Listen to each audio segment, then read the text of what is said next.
রিকশা চালককে জুতা পেটা করার একটি ভিডিও সামাজিক যোগাযোগ মাধ্যমে ভাইরাল হয়। এই ঘটনায় জড়িত ছিলেন রাজশাহীর পবা উপজেলার সমাজসেবা কর্মকর্তা মোহাম্মদ জাহিদ হাসান রাসেল। এবার এই কর্মকর্তাকে সাময়িক বরখাস্ত করা হয়েছে। সমাজ কল্যাণ মন্ত্রণালয়ের প্রশাসন ৫ শাখার এক প্রজ্ঞাপনে তাকে সাময়িক বরখাস্ত করা হয়।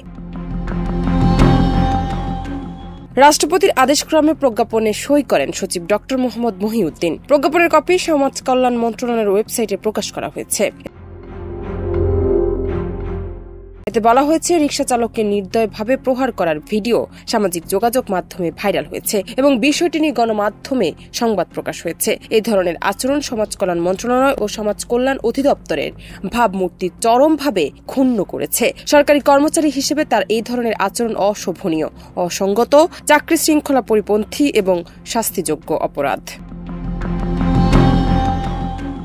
এর আগে ভাইরাল হওয়া ভিডিওতে দেখা যায়, কোয়ার্টারের সামনে জাহিদ হাসান রাসেল এক রিকশা চালককে পায়ের জুতা খুলে পেটান। পরে প্রাইভেট কারের ব্যাগ ডালা থেকে লাঠি বের করে চালকের শরীরে ও রিকশায় আঘাত করতে থাকেন। ভিডিও ছড়িয়ে পড়ায় 2 দিন ছুটি নেন জাহিদ। রোববার নিজের ফেসবুক আইডিতে একটি স্ট্যাটাস দিয়ে ঘটনার জন্য তিনি অনুতপ্ত বলে উল্লেখ করেন।